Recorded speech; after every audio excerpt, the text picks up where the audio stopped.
두 지층의 관계를 판단하는데 적용된 지삭 법칙으로 옳지 않은 것. A와 B. A와 B는 수평층이다. 수평 태적의 법칙에 의해서요. 태적물은 일반적으로 수평으로 쌓인다라는 법칙에 의해서 판단할 수 있는 근거가 될 수 있죠. 1번 옳은 내용이 되는 거고, 2번 B는 A보다 먼저 생성되었다. 예, 지층 누중의 법칙에 의해서 지층이 쌓일 때 아래쪽이 위쪽보다 먼저 퇴적되었다. 2번 옳은 내용이 되는 거고요. 그 다음에 이제 B와 C 볼까요? B와 C 사이에는 부정한 면이 있죠. 그래서 부정한 면 경계로 상하 지층의 사이에는 시간 간격이 길다. 그래서 시기가 차이가 크다. 예, 옳은 내용이 되는 거고. 그럼 이제 4번 볼까요? B는 E보다 먼저 생성되었다. 예, 관입의 법칙을 적용해서 확인할 수가 있죠. 그래서 관입한 암석은 관입당한 암석보다 나중에 생성되었다. 근데 지삭 법칙이 동물근 천위 법칙이기 때문에 옳지 않은 거죠. 동물근 천위 법칙은요, 최적이 되는 그 시기가 다른 지층에서 발견된 화석의 종류가 다르다라는 걸 통해서 지층의 순서를 결정할 수 있는 법칙이 되는 거고. 그래서 4번이 옳지 않은 내용. C는 D보다 먼저 생성되었다. 예, 관입의 법칙이 되는 거죠. 그래서 관입을 당한 C가 먼저 생성된 거고, 관입한 D가 나중에 생성된 거고요. 따라서 정답은 4번. 가와 나는 서로 다른 지역에서 형성된 화강암과 사암을 나타낸 것이다. 가를 보시면요, 사암에 포함되어 있는 암석 조각이 기저 여감이 되는 거죠. 그래서 화강암이 형성되고 나서 부정합에 의해서 오랜 시간 간격이 있었고, 그리고 사암이 그 이후에 퇴적됐다라고 해석할 수가 있고요. 나는 사암과 화강암 사이에 변성 범위가 있고요. 그리고 사암의 조각들이 화강암에 지금 포획이 되어 있는 모습을 나타내고 있어요. 그래서 이 사암 조각은 포획암이 되는 거고요. 그래서 나의 경우는 사암이 퇴적이 되고 나서, 그리고 화강암이 관입하는 과정 중에 사암 조각이 포획이 되었다라고 볼 수 있는 거죠. 보기 기억. 가에서는 화강암이 사암보다 먼저 생성되었다. 예, 옳은 내용이 되는 거고요. 니은. 나의 사암 조각은 기저여감에 해당한다. 사암 조각은요, 포획암에 해당하는 거죠. 디귿. 가에서 사암과 화강암의 생성 순서는 관입의 법칙을 적용하여 정할 수 있다. 부정합 법칙을 적용해서 정할 수 있는 거죠. 그래서 화강암 그리고 오랜 시간 간격 후에 사암이 퇴적되었다라고 보는 거고요. 따라서 정답은 1번. 가나다 지역의 지질 단면도와 각 지층에서 산출된 표준 화석을 나타냈다.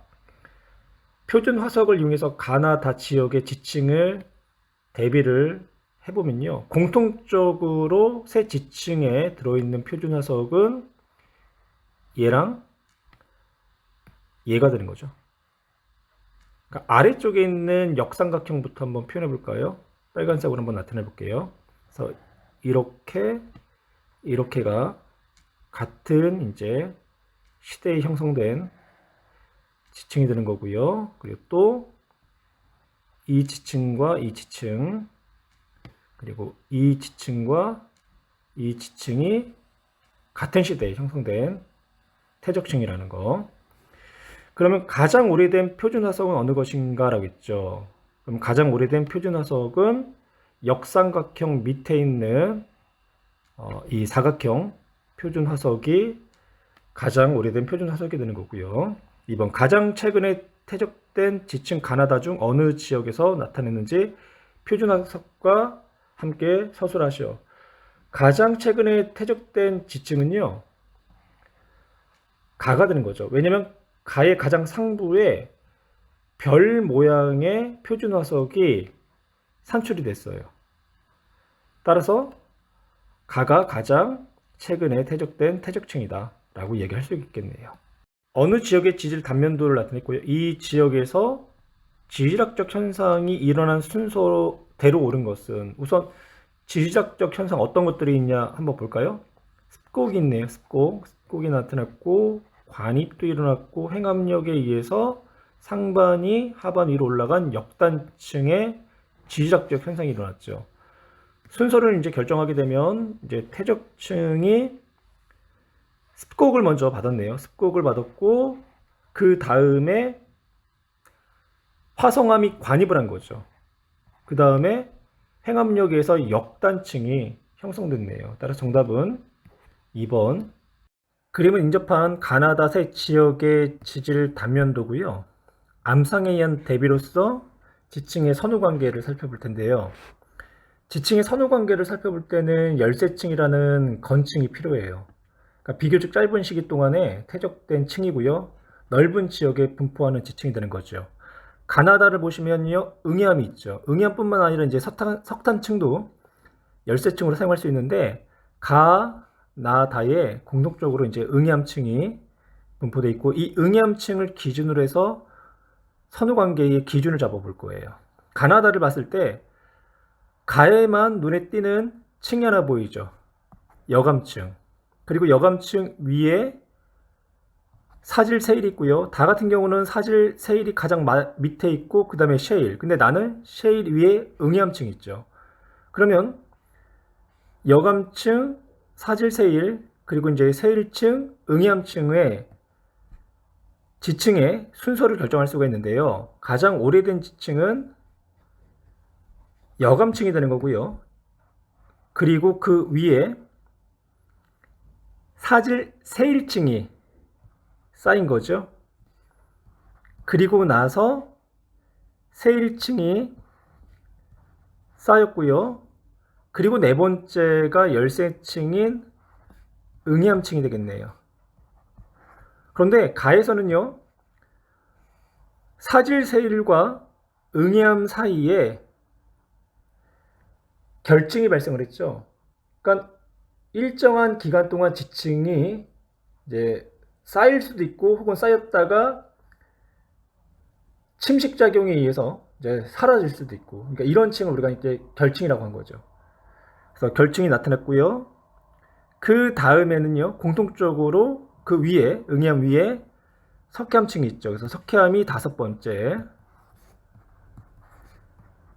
그리고 가와 나에 사암층이 있고요. 사암층이 6번째가 되는 거고, 사암층 위에 사질 세일 7번째, 마지막에 퇴적된 지층이 되겠네요. 근데 다에서도 역시 마찬가지로 석회암층과 사질 세일층 사이에 사암층이 결층이 됐어요. 그렇다는 얘기는 가하고 다에서는 부정합이 존재할 가능성이 있다는 얘기죠. 보기를 볼까요? 기억, 열세층으로 가장 적합한 층은 응해암층. 예, 옳은 내용이 되는 거고, 가장 먼저 퇴적된 지층은 여감층을 갖고 있는 가가 되는 거죠. 부정한 면이 존재할 가능성이 가장 큰 지역은 가고 다. 나는 지층이 순차적으로 연속적으로 쌓이게 된 거죠. 그래서 디귿은 옳지 않은 내용. 정답은 기억과 니은. 그림 가는 어느 지역에서 동물, 화석이 산출된 지층의 범위를 나와 다른 가 지역에서 멀리 떨어진 두 지층 사이에서 산출된 동물, 화석을 나타냈다. 화석에 의한 지층 대비가 되는 거죠. 그래서 표준 화석을 이용해서 상대적으로 멀리 떨어져 있는 이제 지층의 대비에 이제 할 수 있는 거고요. 나를 보시면 공룡 같죠? 공룡. 그래서 공룡 화석이 눈에 띄고요. 가에서 공룡 화석은 C하고 B 지층까지 산출이 됐네요.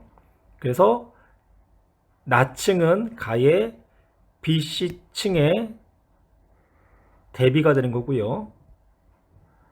그 다음 다를 볼까요? 다는 삼엽층인 것 같죠? 삼엽층이 눈에 띄고요. 그리고 가에서 삼엽층은 D하고 2층까지 해서 산출이 됐어요. 그래서 다층은 가의 E와 D층의 대비가 되겠네요. 6번 나와 다 지칭의 생성 순서를 근거와 함께 서술하시오.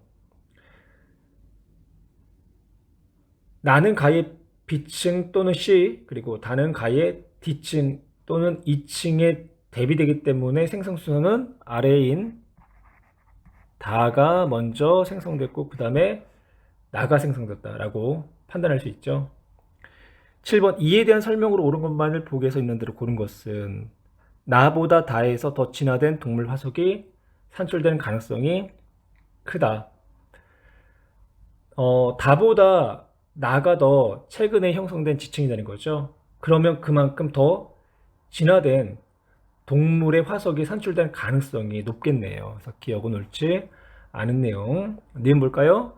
다 지층은 가의 C층보다 먼저 생성되었다. 그렇죠. C층 아래에 놓여 있기 때문에 먼저 생성됐고요. 디귿 가에서 D층과 E층은 부정합 관계일 가능성이 크다. 가에서 D와 E를 한번 볼까요? D와 E. D와 E 사이에는요.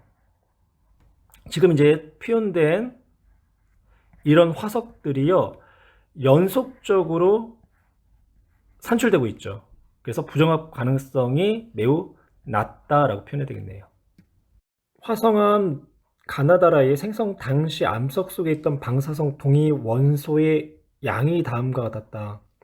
그러니까 방사성 동위 원소 A하고 B 두 종류가 제시가 되어 있고요. 그리고 모원소가 이제 가는 20g, 나는 10g, 다는 20g, 라는 10g의 이제 모원소가 들어있는 상태에서 암석이 생성되고 나서 2년이 지났을 때 모원소가 가장 많이 남은 암석과 가장 적게 남은 암석을 순서대로 이렇게 나열하라고 했고요. A의 반감기는 1년, 그리고 B의 반감기는 2년이다라고 표현했네요. 그러면 A의 경우는요, 반감기가 1년이기 때문에 2년이라는 시간은 두 번의 반감을 거친 거죠. 그러면 모원소가 20에서 한 번 반감을 거치면 10이 되는 거고요. 또 한 번 반감을 거치면 5가 되는 거죠. 그래서 가는 남은 모원소의 양이 5g이 되는 거고, 나는 10g부터 시작하는 거죠. 나는 그러니까 A의 모원소가 10g 있었는데 두 번 반감했으니까 5, 그 다음에 또 한 번 반감했으니까 2.5. 그래서 나는 2.5g이 남아야 되고, 다 B는 반감기가 2년이라고 했죠. 그러면 20의 모원소가 한 번 반감했으니까 모원소가 10g이 남는 거고, 라는 방사성 동위원소 B가 10g 있었고 한 번 반감하니까 5g이 남게 되겠네요. 그래서 모원소가 가장 많이 남은 암석은 다가 되는 거고요. 그리고 가장 적게 남은 원소는 나. 그래서 정답은 3번이 되겠네요. 어느 암석에 들어있는 방사성 동위원소 X와 Y의 붕괴 곡선을 나타냈고요. X의 반감기는 7억 년이 되는 거고, Y의 반감기는 14억 년이 되는 거죠. Y의 반감기가 X의 2배가 되는 거고, 보기 기억, Y의 반감기는 X의 2배다. 옳은 내용이 되는 거고요. 니은 14억 년 후 감소한 방사성 동위 원소의 양은 문제 자체에 모순이 있죠. 방사성 동위 원소의 양을 물어본다라는 거는 처음 모원소 X하고 Y의 양이 동일한 경우 이런 형태로 문제가 나와야지 감소한 방사성 동위 원소의 양을 측정할 수가 있는 거죠. 그러면 비율로 한번 볼게요. 14억 년 후 감소한 방사성 동위 원소의 양, X는 두 번 반감했기 때문에 전체의 75%가 자원소로 변화가 된 거죠. 그래서 75%, Y는 한 번 반감했기 때문에 모원소 중 50%가 자원소로 변화가 됐어요. 그래서 X가 Y의 1.5배이다 라고 표현을 해야 되겠네요. 그래서 니은은 옳지 않은 내용. 이 암석의 나이가 10억 년이라고 한다면 X, 즉 모원소 양분의 자원소량은 1보다 작다. 그러면 10억 년이라고 한다면 대략 X의 경우는요, 이제 그래프 형태를 볼 때 이 정도의 값을 나타내겠죠. 그러면 50% 미만이기 때문에 무원소 양분의 자원소의 양은 1보다 큰 값을 가질 테고요. Y의 경우는 10억 년 정도가 되면 무원소가 남아있는 양이 50에서 75 사이. 그러면 이때 무원소의 함량분의 자원소의 함량은 1보다 작은 값을 갖는 거고, 근데 X에 대해서 물어봤기 때문에 디귿은 1보다 그 값이 크다라고 해야 되겠네요. 무원소보다 자원소 양이 더 많기 때문에. 따라서 정답은 기억. 가는 방사성 동위 원소 1과 2의 분계 곡선, 그리고 나는 화성암 A, B, C에 들어있는 방사성 동위 원소 1과 2의 처음량과 남은 양을 나타냈는데요. 방사성 동위 원소의 반감기는 1억 년이 되는 거고요. 그리고 방사성 동위 원소 2의 반감기는 2억 년이 되는 거죠. A를 보시면요. A의 경우는 처음의 양은 20이었는데 현재 남은 양이 10이었다라는 거는 1회 반감했다는 얘기고요. 그 다음에 이제 B는 처음 양이 8g이었는데 남은 양이 2g였다라는 거는 2번 반감을 했다는 얘기죠. 그리고 C는 처음 양이 10g이었는데 현재 남은 양이 5g이었다라는 거는 1회 반감을 했다는 얘기고, A와 B는 방사성 동위원소 1로 구성되어 있기 때문에 반감기가 1억 년이 되는 거죠. 그러면 A는 1회 반감했기 때문에 1억 년 전에 화성암, 그리고 B는 2회 반감했기 때문에 2억 년 전에 생성된 화성암이다라고 볼 수 있죠. 그리고 C는 방사성 동위원소 2가 1회 반감했기 때문에 2억 년 전에 화성암이었다. 따라서 화성암의 나이는 BC가 같고 A가 나이가 가장 젊다. 따라서 정답은 3번. 그림 가는 어느 지역의 지질 단면을 나는 방사성 동위원소 X의 붕괴 곡선을 나타냈다. 방사성 동위원소 X의 반감기는 1억 년이 되는 거고요. 11번 가에서 지층의 생성 순서로 옳게 나타낸 것은 첫 번째, 석회암이 퇴적이 됐죠. 그리고 화성암 Q가 관입을 했고, 그 다음 부정합이 나타났네요. 부정합이 나타나고 나서 그 다음에 셰일이 퇴적됐고, 셰일이 퇴적된 후에 화성암 P가 관입한 거죠. 그러면 순서는 석회암, 그리고 화성암 Q, 그리고 셰일, 화성암 P 1번이 되는 거고요. 12번 셰일층의 연령을 옳게 나타낸 것은 단 가의 화성암 P와 Q에 포함된 방사성 동위 원소 X의 무원소와 자원소의 비율이 1대3이다. X는요, 무원소가 1, 자원소가 3, 그러면 전체 4의 무원소가 2에서 1로, 즉 2회 반감했다는 얘기고요. 그 다음 무원소가 1, 자원소가 7이라는 거는 전체 8에서 1번 반감, 2번 반감, 3번 반감했다는 얘기죠. 그러면 3회 반감을 했다. 그래서 Q는 3회 반감했기 때문에 반감기 1년이 1억 년이 3번, 그러면 3억 년 전에 생성된 화성암이 되는 거고요. 화성암 P는 2번 반감했기 때문에 2억 년 전에 생성된 화성암이다 라고 판별할 수 있죠. 따라서 셰일층은 화성암 Q와 화성암 P 사이에서 생성된 지층이기 때문에 2억에서 3억 년 사이이다 라고 표현해야 되겠네요. 정답은 3번. 어느 지역의 지질 단면도를 펴는 화성암에 들어있는 방사성 동위원소 PQ의 양과 반감기를 나타냈다. 지질 단면도를 통해서 지층이 생성된 순서를 결정하면 C가 먼저 퇴적이 됐고요. 그리고 A 화성암이 C 지층에 관입을 했죠. 그리고 부정암면이 형성됐고, 그리고 나서 D층이 퇴적된 후에 비화성암이 관입을 했네요. 13번 A, B의 생성 순서를 결정하는 데 적용된 지삭 법칙으로 옳은 것은 관입의 법칙이 되는 거죠. 14번 볼게요. 이에 대한 설명으로 옳은 것만을 보기에서 있는 대로 고른 것은 가는 가, Q 방사성 동위원소의 반감기를 지금 물어보고 있는 거죠. 화성암 A 안에 들어있는 방사성 동위원소 P와 Q의 절대 연령은 같아야 되겠죠. 방사성 동위원소 P의 반감기가 2년이고요. 처음 양의 25%가 남아있대요. 그러면 무원소가 100이었다라고 가정한다면 두 번 반감을 했다는 얘기죠. 100에서 50, 50에서 25. 그러면 2회 반감을 한 거고 한 번 반감기가 2억 년.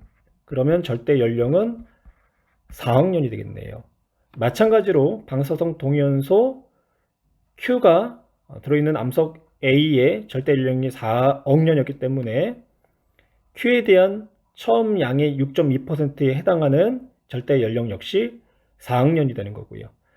그러면 처음에 무원소가 100이었다라고 한다면 한 번 반감하면 50, 또 한 번 반감하면 25, 또 한 번 반감을 하면 12.5가 되는 거고요. 또 반감을 하면 6.25가 되는 거죠. 그러면 총 몇 번 반감했냐면 하나, 둘, 셋, 넷, 4회 반감을 했고 여기에다가 반감기를 곱해준 값이 몇 억 년이 된다? 4억 년이 돼야 된다. 그러면 방사성 동위원소 Q의 반감기는 1억 년이 되겠네요. 그래서 반감기 1억 년이다. 그래서 기억은 옳은 내용이 되는 거고요. 가장 나중에 생긴 암석은 B가 되는 거죠. 그래서 니은 옳지 않은 내용. D의 절대 연령은 1억 년과 2억 년 사이다. D는 A하고 B 사이에 만들어진 거죠. 그러면 암석 A는 4억 년 전에 생성된 화성암이 되는 거고 암석 B는 방사성 동위원소 P가 처음 양의 50%이기 때문에 한 번 반감한 거죠. 그러면 2억 년이 되겠네요. 그러면 D는 4억과 2억 년 사이에서의 절대 연령을 나타내야 된다. 따라서 디귿 옳지 않은 내용. 정답은 1번. 어떤 방사성 동위원소가 붕괴되는 과정에서 시간에 따른 모 원소의 양과 자원소의 양의 변화를 나타냈고요. 이 방사성 동위원소의 반감기를 쓰시오. 반감기는 무원소의 양이 절반이 될 때의 시간이 되는 거죠. 그래서 반감기는 T가 되는 거고요.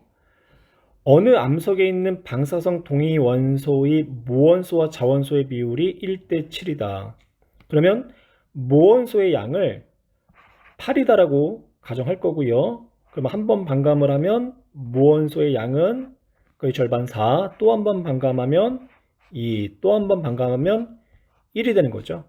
그래서 전체 8에 해당하는 무원소의 양을 100%라고 한다면 총 3번 반감하면 12.5%에 해당하는 무원소가 남는 거고 반면에 자원소는 87.5%에 해당하는 양이 생성되는 거죠. 그러면 3번 반감했기 때문에 이때 절대 연령은 3T가 되겠네요.